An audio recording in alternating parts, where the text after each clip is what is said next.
에베소서 2장 1절에서 7절 말씀입니다. 그는 허물과 죄로 죽었던 너희를 살리셨도다.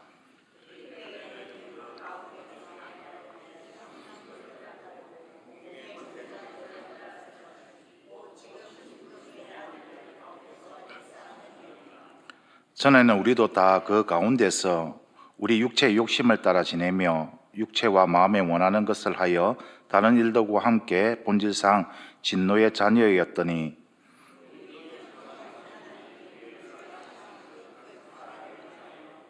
허물로 죽은 우리를 그리스도와 함께 살리셨고 너희는 은혜로 구원을 받은 것이라.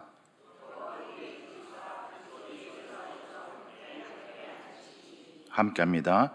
이는 그리스도 예수 안에서 우리에게 자비하심으로써 그 은혜의 지극히 풍성함을 오는 여러 세대에 나타내려 하심이라. 아멘. 여러분 혹시 기적을 경험한 적 있습니까? 기적이라는 것은 상식으로는 생각할 수 없는 기이한 일, 또 신만이 할 수 있는 일. 그래서 이것은 신이 했다라고 믿어지는 불가사의한 그런 현상을 기적이라고 하는데, 여러분 그런 기적 경험해 보셨습니까? 저는 장담하는데 우리 모두가 그 기적을 이미 경험한 자들입니다. 우리의 상식으로는 절대 생각할 수 없고 이해할 수 없는 하나님이 행하신 기적을 우리는 이미 경험했습니다. 그 증거가 어디 있느냐? 오늘 본문에 아주 명확하게 나타나 있습니다. 오늘 본문 1절과 5절입니다. 그는 허물과 죄로 죽었던 너희를 살리셨도다. 5절, 허물로 죽은 우리를 그리스도와 함께 살리셨고. 누가 누구를 살렸다고요? 하나님이 나를 살리셨습니다. 허물과 죄로 죽었던 나를 하나님이 살리셨습니다. 죽을 뻔한 것 아닙니다.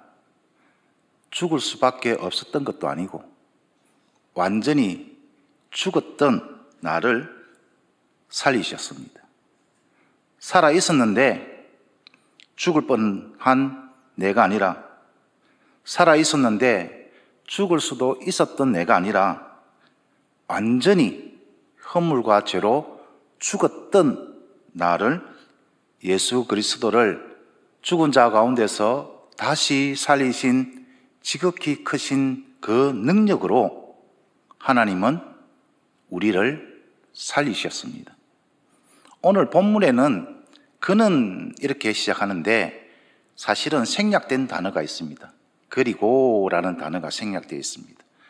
앞에 어떤 내용이냐 하면은 성도로서 반드시 기억해야 될 세 가지가 무엇이었냐, 이것은 반드시 기억해야 된다, 알아야 된다라고 전했던 것이 있습니다. 하나님의 부르심의 소망이 무엇인지, 성도 안에 있는 하나님의 기업으로서 그 풍성함이 무엇인지, 하나님의 지극히 크신 능력이 어떠한 것인지 알아야 되는데, 하나님께서는 그 지극히 크신 능력으로 예수 그리스도를 죽은 자들 가운데서 다시 살리신 그 능력으로, 그 똑같은 능력으로 우리 안에 역사하셔서 죽었던 우리를 살리셨다라는 겁니다. 여기서 죽음이라는 것은 우리가 잘 알고 있는 것처럼 영적인 죽음을 의미합니다. 허물과 죄로 죽었다라는 말은, 여기서 허물과 죄라는 것은 다른 뜻의 단어가 아니고 같은 의미입니다. 엄밀하게 따지면 조금 다를 수도 있지만은 크게 보면은 같은 의미의 단어입니다. 두 번 반복했으니까 강조한 거겠죠. 허물과 죄라는 것은 하나님과의 관계를 단절시키는 것, 끊게 만드는 것을 이야기합니다. 그래서 하나님과의 관계가 끊어져 있는 상태를 영적 죽음이다 라고 그렇게 말하고 있습니다. 그래서 바울 사도가 이렇게 같은 의미의 두 단어를 반복해서 사용한 것은 강조의 의미입니다. 하나님과의 영적인 관계가 끊어져 있는 사람은 살아있는 것 같지만 그 영은 죽은 존재다라는 것을 잊지 말고 기억하라고, 또 우리가 그런 존재였는데 하나님이 우리를 살려주셨다라는 것을 반드시 기억하라라는 의미에서 이렇게 강조를 합니다. 제가 사진을 하나 준비를 했습니다. 보시면 튤립입니다. 어디서 많이 본 꽃이죠? 우리 교회 하단에 지금 아주 이쁘게 튤립들이 꽃을 피우고 있습니다. 몇몇의 집사님들께서 한 2, 3년 전부터 정성스럽게 가꾸고 물도 주고 그렇게 한 결과 이렇게 아름다운 꽃을 피웠는데, 두 종류의 튤립이 보이십니까? 차이점이 무엇일까요? 하나는 꽃병에 꽂혀 있고 하나는 화분에 심겨 있습니다. 하나는 죽었고 하나는 살아 있습니다. 겉보기에는 꽃이 피어 있고 싱싱하게 살아 있는 것 같지만 분명히 둘 중 하나는 죽었고 하나는 살아 있습니다. 이유가 무엇이냐? 뿌리가 그것을 결정을 합니다. 식물의 살아있음과 죽음은 뿌리가 어디에 있느냐에 따라서 판가름 납니다. 꽃병에 꽂혀 있는 저 튤립은 시간이 지나면 시들어 죽고 맙니다. 내년에 다시 꽃이 필까요? 절대로 피지 않습니다. 왜?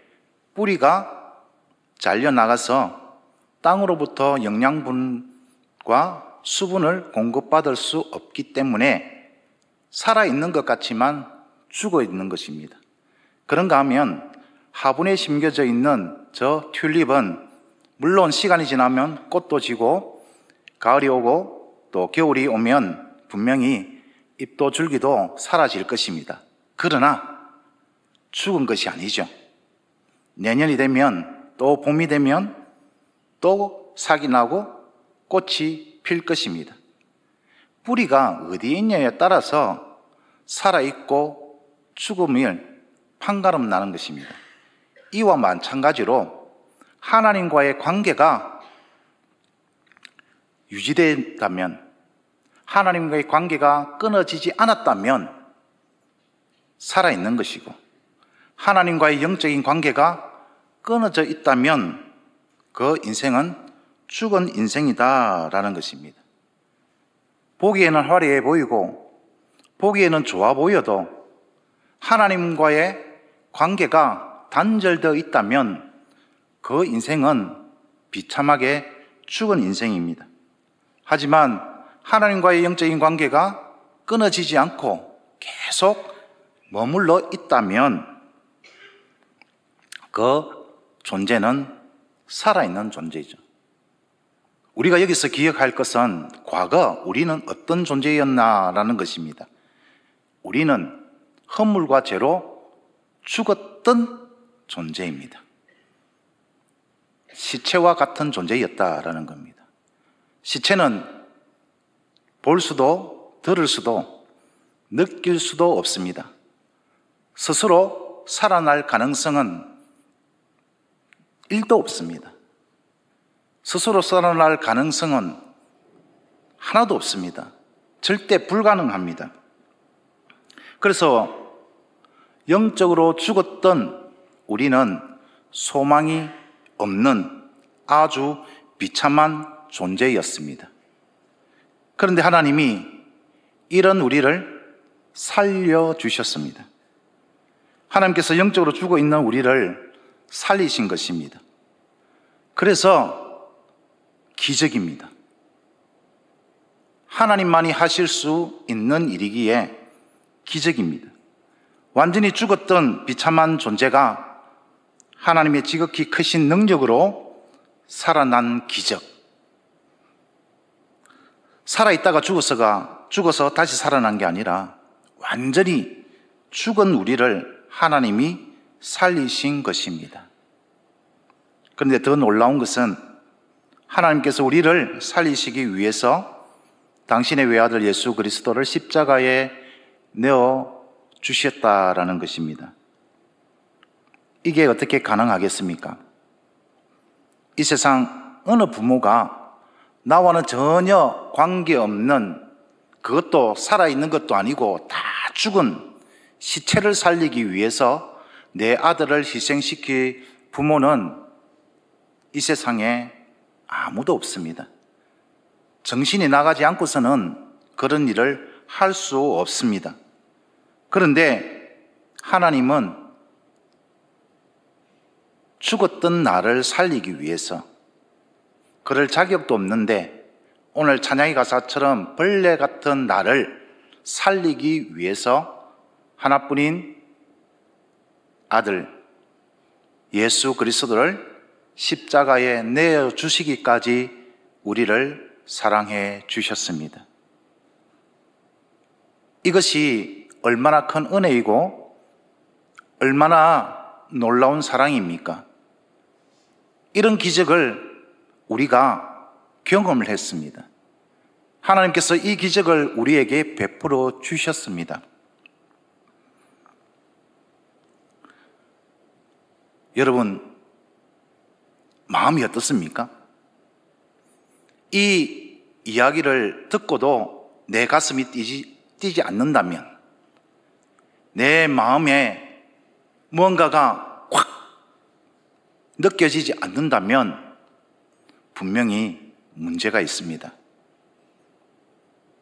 너무 크기 때문에 느껴지지 않을 수 있습니다. 와닿지 않을 수 있습니다.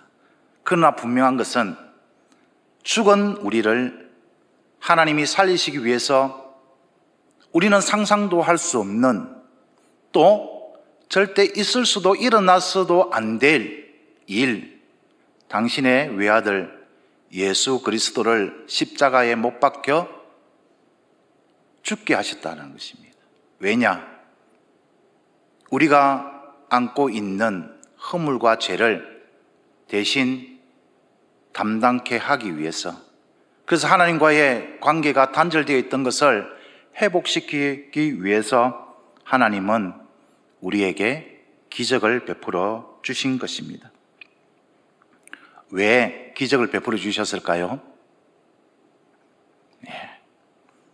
그냥 하나님께서 우리를 구원하시려고, 천국으로 데려가시려고 구원의 은혜를 베풀어 주신 것이 아니라는 것을 우리는 너무나도 잘 알고 있습니다.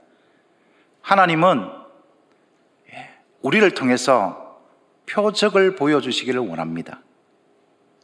기적에서 표적이 되기를 원하신다라는 것입니다. 기적과 표적의 차이를 아시죠?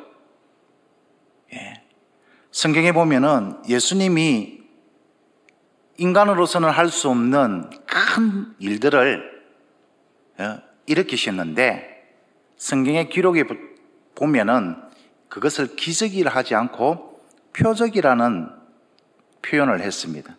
가장 대표적으로 예수님이 메시아로서 첫 번째 표적을 행했습니다. 가나의 혼인잔치에서 포도주가 다 떨어졌을 때에 허드렛물을 가지고 포도주를 만드는 기적을 베풀어 주었습니다. 그런데 사도 요한은 이 사건을 기적이라 하지 않고 표적이라 그렇게 말합니다. 표적의 의미는 뭡니까? 상징입니다. 보여주는 겁니다. 그 기적 속에 전하고자 하는 메시지가 있다라는 것입니다. 그래서 기적이라는 단어를 쓰지 않고 표적이라는 단어를 썼습니다. 왜 예수님은 가나 혼인잔치에서 물로 포도주를 만드는 기적을 행했을까? 분명히 예수님은 보여주고자 했던 그 메시지가 있었습니다. 그 메시지가 뭐였다고요? 그의 영광을 나타내려고, 메시아로서 영광을 나타내게 하시려고, 그래서 제자들로 그를 믿게 하려고 그런 표적을 행했다라는 것입니다. 그냥 흥미거리를 주기 위해서, 사람들로부터 인기를 끌기 위해서 예수님은 기적을 베풀지 않았습니다. 주님의 분명한 목적이 있었고, 그래서 표적으로 그 기적을 일으켜 주신 것입니다. 하나님도 마찬가지입니다. 우리를 살리신 것은 분명 기적입니다. 왜 살려주셨다고요? 표적이 되라고. 그래서 바울 사도는 오늘 본문 7절에서 이렇게 말합니다. 이는 왜냐하면 그 앞에 내용이 죽었던 우리를 살려주신 겁니다. 은혜로. 그렇게 하신 이유가 뭐냐?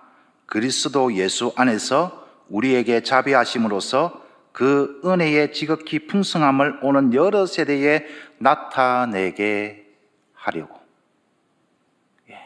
다르게 말하면 하나님의 영광을 나타내게 하려고.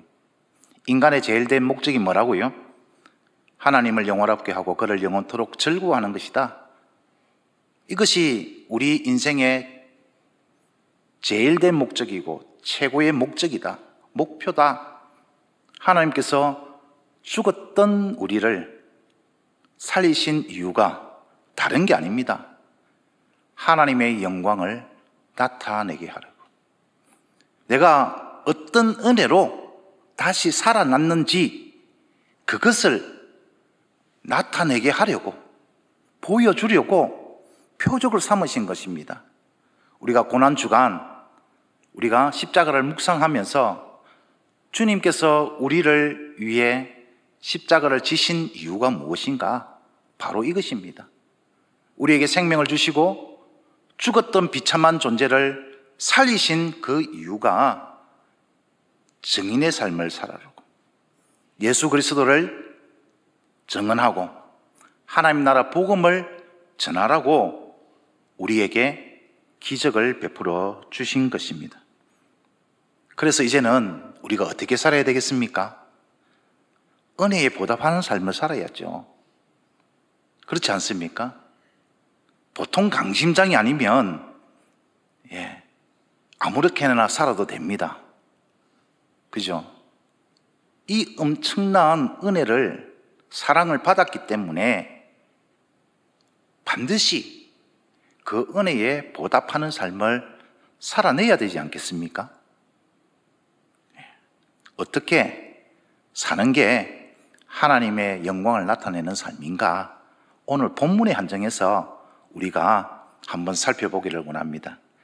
이전에 이렇게 살았는데 그때는 완전히 죽었던 비참한 존재였어. 하나님이 살려서 이렇게 살아라고 했으니까 이전에 살았던 그 모습을 따라 살지 않으면 될 거 아닙니까? 그죠? 그래서 첫 번째, 세상의 풍조를 따르지 않아야 합니다. 이 세상의 풍조가 무엇입니까? 세상의 가치관, 하나님 없이 살아가는 그런 삶의 모습들, 삶의 방식들, 이 모든 것을 세상 풍조다, 그렇게 말합니다. 세상에 어떤 풍조들이 있습니까? 남이 어쨌든 내가 제일 중요하다, 내 행복이 우선이지 하는 자기 중심적인 삶, 돈, 명예, 권력을 삶의 목표로 삼는 물질주의, 성공지상주의, 한 번뿐인 인생 즐기고 보자, 지금 행복하면 그만이지, 쾌락주의, 정답은 없어, 너의 진리 나의 진리, 진리는 상대적이야, 죄를 죄라고 부르지 않고 모든 걸 관용과 포용이라는 이름으로 감사하려는 태도, 이게 이 세상의 풍조를 따르는 것이고 죄라는 것입니다. 우리는 세상 풍조를 따라 사는 사람들이 아니라 하나님의 말씀을 따라 살아가는 하나님의 백성이고 하나님의 자녀입니다. 그래서 하나님의 말씀을 삶의 기준으로 삼고 순종해야 합니다. 하나님의 말씀을 내 삶의 기준으로 삼고 순종해야 합니다. 세상의 풍조를 따르지 않으려면 기준이 있어야 될 거 아닙니까? 그 기준이 뭐라고요? 하나님의 말씀입니다.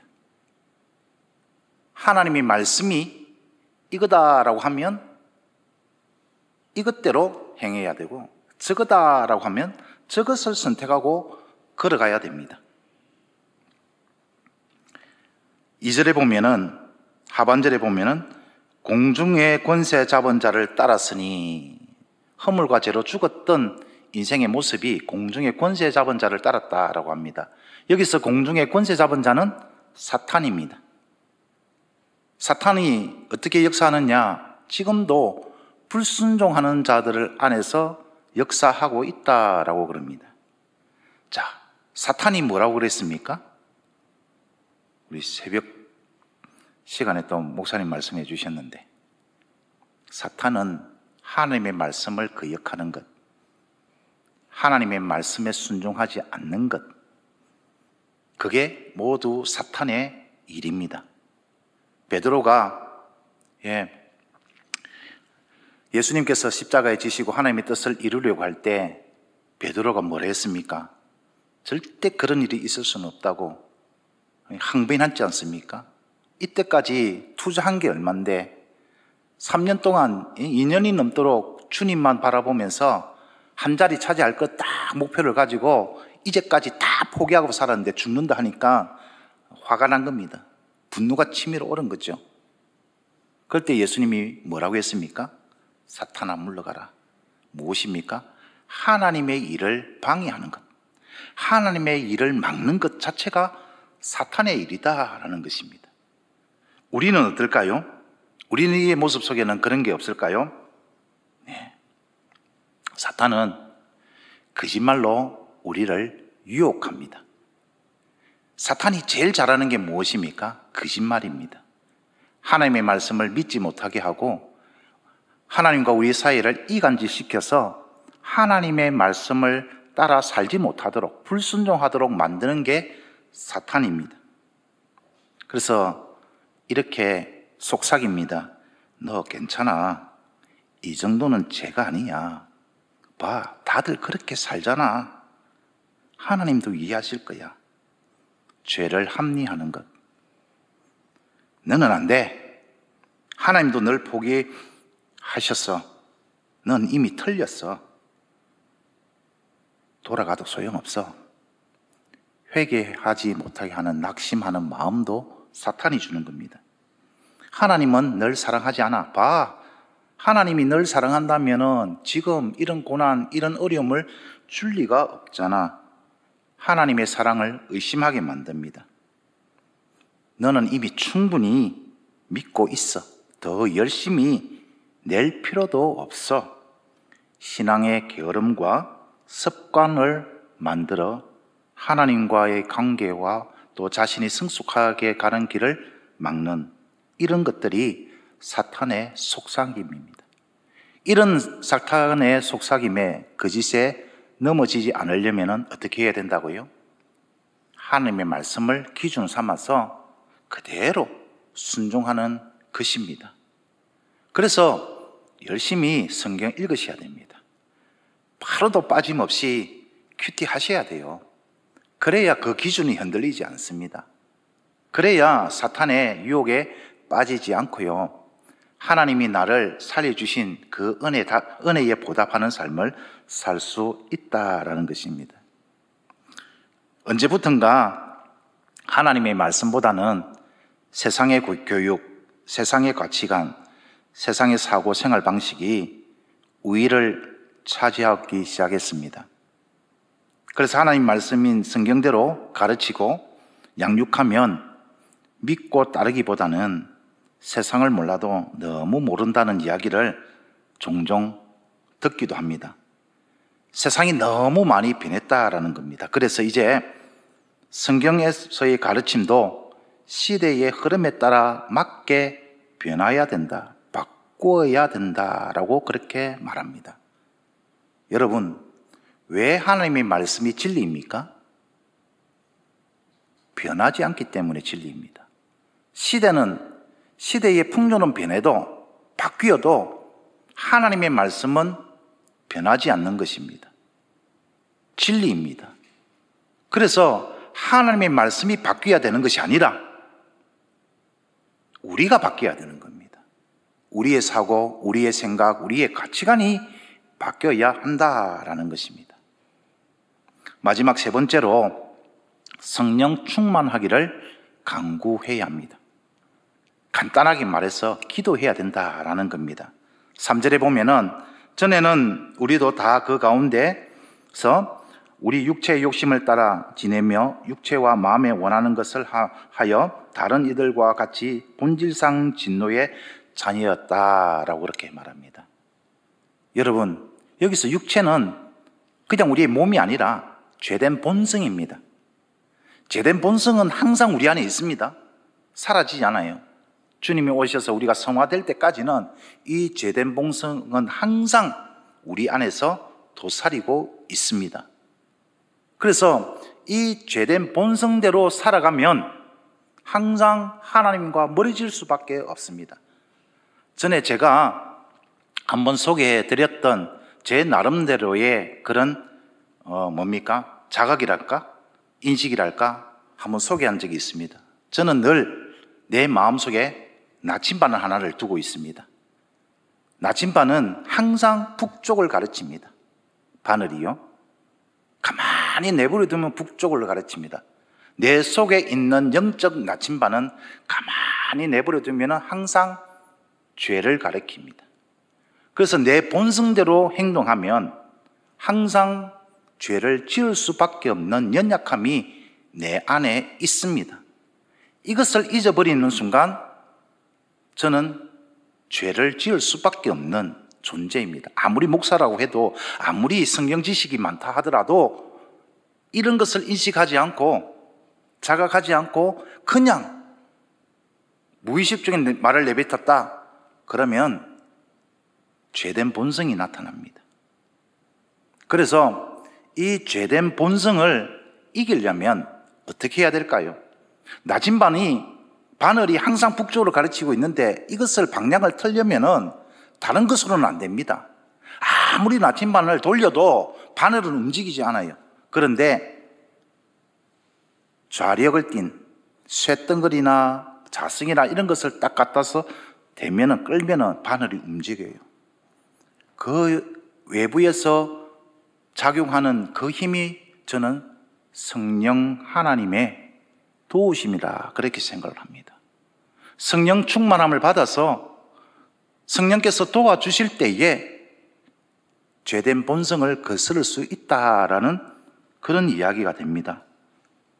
어떻게 우리가 성령의 충만함을 받을 수 있겠습니까? 기도하는 길밖에 없습니다. 내 힘으로 하려고 하면, 내 의지대로 하려면 백전백패입니다. 절대로 이길 수 없습니다. 이것을 경험한 바울 사도의 고백입니다.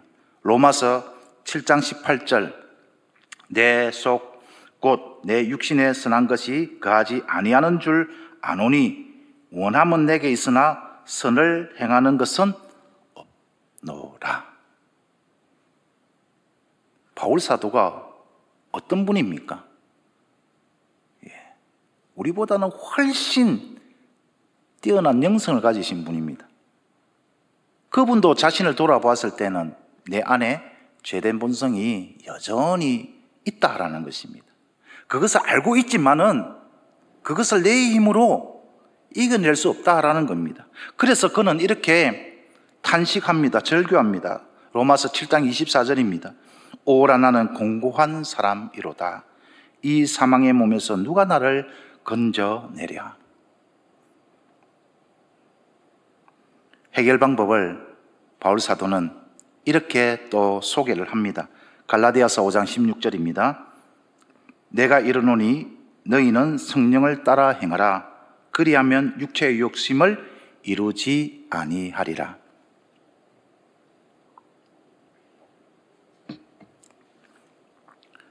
마태가 바라보는 십자가를 통해서 우리는 우리의 모습을 보게 될 것입니다. 마태가 바라본 십자가를 통해서 우리의 연약함을 보면서 또한 우리는 깨닫게 될 것입니다. 나중에 제자들이 진짜 예수님의 제자가 되었을 때가 언제입니까? 간절히 기도하는 가운데 성령의 충만함을 받음으로써 진짜 제자가 되었습니다. 왜 기도를 해야 된다고요? 하나님이 살려주신 은혜에 내가 보답하며 살아가는 방법이 그 길밖에 없기 때문이 그렇습니다.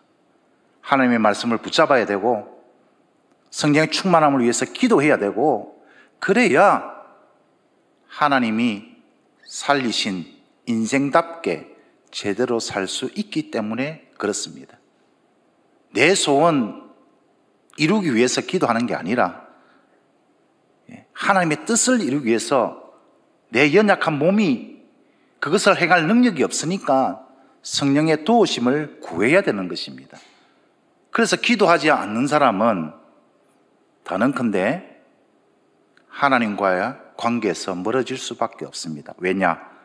죄가 그것을 만들거든요. 사랑하는 성도 여러분, 오늘 수요 기도에 참 힘드실 겁니다. 이제 새벽마다 놓아야 되고 어려울 건데, 우리가 이것을 꼭 기억합시다. 우리는 하나님의 기적을 만난 사람들이다. 하나님은 그 기적을 통해서 표적이 되기를 원한다. 하나님의 영광을 나타내기를 하나님은 원하고 계시고, 그것을 할 수 있는 방법은 뭐라고요? 세상의 풍조에 따르지 않고 오직 하나님의 말씀을 나의 삶의 기준으로 삶아서 순종하고, 그러기 위해서는 반드시 성령님의 도우심이 필요하니까 기도해야 된다. 이것을 꼭 기억하시고 이번 고난주간 한 주간도 주님의 십자가를 깊이 묵상하면서 우리가 다시 한번 결단했으면 좋겠습니다.